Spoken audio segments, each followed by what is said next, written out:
Your vision will become clear only when you can look into your own heart. Who looks outside dreams. Who looks inside awakes. Carl Jung. The Fall of Lucifer, a mirror for the human mind. Long before humanity's first misstep in the Garden of Eden, there was another, far more cosmic fall. The fall of Lucifer.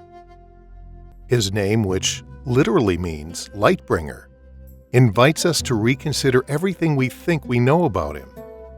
He was not always a villain or a monster, but a magnificent angel, radiant and full of divine light.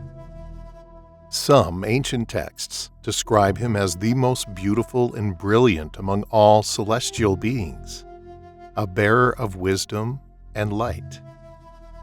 But like all great myths, the story of Lucifer is layered with meaning, and his fall is more than just a religious, cautionary tale. It is a profound metaphor for the human psyche. According to biblical tradition, particularly in passages like Isaiah 14:12-15 and Ezekiel 28:12-17, Lucifer's fall was caused by pride. He sought to elevate himself above the Creator, proclaiming, "I will ascend to the heavens. I will raise my throne above the stars of God."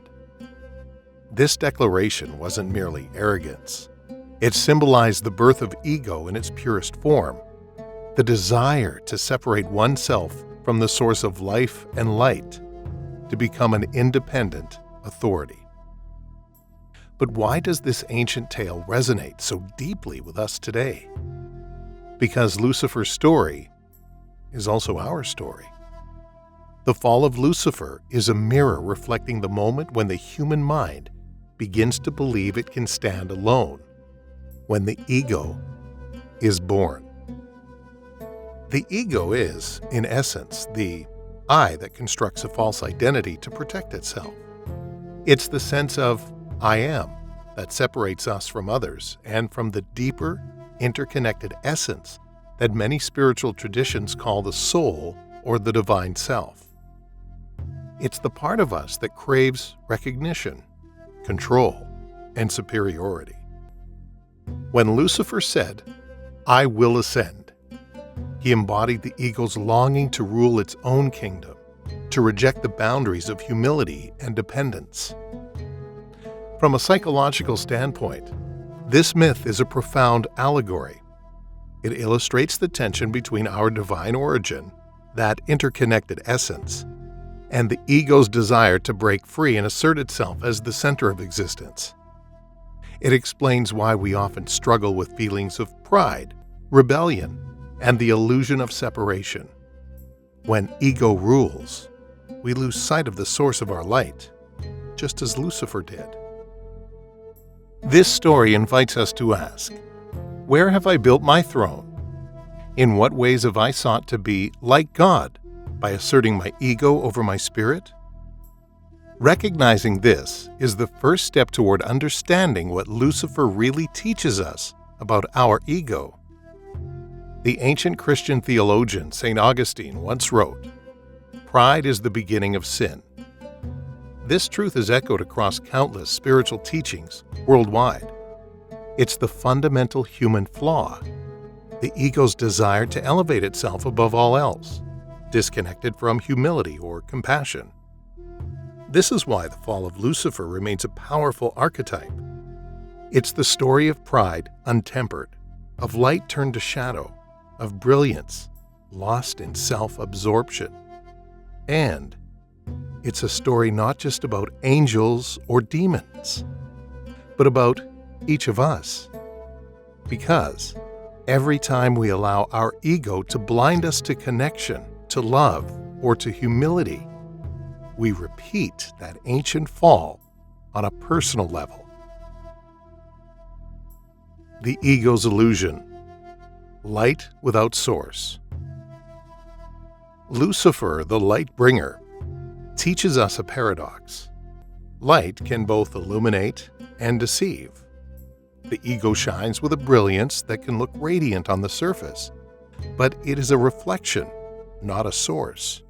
Think of the ego as a mirror reflecting sunlight. It can dazzle, but it has no light of its own. This is the fundamental illusion of the ego. It believes it is the origin of its own power, its own identity, its own worth. When Lucifer attempted to rise above his station, he forgot the source of his light, the divine origin that gave him life and radiance in the first place. The ego does the same. It forgets that its strength and identity come from something greater than itself. This is the voice of the ego inside us all, the stubborn insistence that we don't need anyone or anything beyond ourselves. I can do it on my own, it whispers. I am enough because of what I have, what I achieve, or what others think of me. But this voice, while confident and loud, is deeply afraid.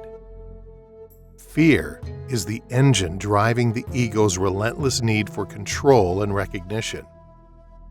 Fear of insignificance, fear of abandonment, fear of being exposed as unworthy.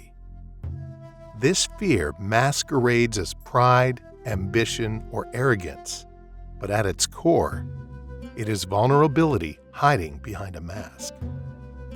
This explains why so many people become trapped in cycles of seeking external validation, whether through wealth, social status, or influence. These are false lights that promise fulfillment but never deliver. Like Lucifer, who sought the highest throne but ended up cast down, we too can be consumed by a hunger that can never be fully satisfied. But it's important to remember, the ego itself is not evil or wrong. It was created to serve a purpose. It helps us navigate the physical world, establish boundaries, and make decisions. The problem arises when the ego forgets its role and becomes the master instead of the servant. In spiritual terms, the ego's greatest sin is pride. Not pride in the sense of self-confidence, but the pride of separation and rebellion. It is the refusal to acknowledge something higher. It is the denial of the source of all life and light. Understanding this distinction is crucial. The ego is necessary, but must be held in balance with humility and self-awareness. Lucifer's story warns us of what happens when this balance is lost. Consider the example of great leaders throughout history who have fallen due to pride and arrogance. The ego's blinding light can lead even the wisest to make catastrophic decisions because it convinces them they're infallible. The fall of Lucifer warns us that unchecked ego leads to downfall. The Descent and the Shadow of the Self. Carl Jung famously said, "The brighter the light, the darker the shadow." This insight applies perfectly to Lucifer's story and to the ego's journey. The fall of Lucifer is not just a cosmic event. It's a psychological one. It represents the descent into the shadow self, the parts of ourselves that we reject, repress, or deny. The ego carries a shadow, hidden fears, insecurities, jealousies, and desires that it refuses to face. In many spiritual traditions, hell is not just a physical place, but a state of consciousness, a mind ruled by ego that is caught in endless torment. This torment comes from being trapped in pride, anger, envy, and despair, unable to find peace or connection. The deeper the ego rules, the more isolated and alienated we feel. Like Lucifer, cast out from heaven, we become disconnected from our true nature. We become prisoners of our own making, living in the illusion of separation. But the shadow is not the enemy. It is a part of us that needs to be recognized and integrated. The ego's fall invites us to look inward and confront our own darkness. It asks us, what parts of myself have I rejected? What wounds have I hidden behind pride? This process of facing the shadow is difficult and often painful. It requires honesty, courage, and vulnerability. But it is also the gateway to healing and transformation. Lucifer's story, then, is not only about fall and separation, but also about the potential for redemption. The journey into the underworld, the descent into hell, is often followed by resurrection and rebirth in mythology. This reflects the spiritual truth that to be whole, we must embrace both light and shadow. The ego must be seen, understood, and integrated. It cannot simply be destroyed, because it holds a part of our identity. But through awareness, we can transform it from a tyrant into a servant. In practical terms, this means paying attention to those moments when our pride blinds us, when jealousy or anger arise. It means sitting with discomfort rather than running from it. It means asking difficult questions. Why am I afraid to be vulnerable? What am I hiding behind my defenses? These are not easy questions, but they are necessary. As Jung said, one does not become enlightened by imagining figures of light, but by making the darkness conscious. Returning to light. Ego in service of the soul. So, what practical lessons does Lucifer teach us about our ego? He shows us the consequences of forgetting our source, of believing that we are self-sufficient and above others. This leads to pride, isolation, and suffering. But Lucifer also teaches us about transformation and integration. Understanding the ego is the beginning of spiritual awakening. When we become aware of our ego's patterns, its need for control, validation, and superiority, we gain the power to choose differently. The ego says, I am what I do. I am what I have. I am what others think of me. The soul says, I am that I am. This is the great divide, the false self versus the true self. When the ego is in service to the soul, it becomes a tool of expression rather than domination.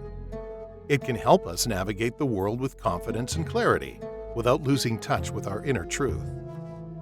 Humility is not weakness.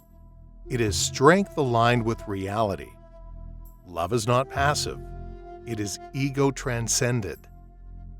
In a world obsessed with image, status, and external validation, these lessons are more important than ever. The real light, the divine light, shines not through ego, but through surrender and remembrance. The story of Lucifer is not about evil, but about forgetting and remembering. It is about the journey of the soul to reclaim its true nature beneath the mask of ego. Maybe hell is simply forgetting who we are. And heaven? Heaven is remembering. In the words of the mystic Meister Eckhart, the soul grows by subtraction, not addition. The ego wants to add layers of identity, but the soul invites us to peel them away, to return to a state of pure being. The true power of Lucifer's story lies not in condemnation, but in the invitation to awareness, to recognize when our ego leads us astray, and to gently guide it back into service of something greater. Because at the end of the day, the ego is a part of us, a tool, not the master. And the light we truly seek is the light within, shining brightly when ego bows to soul.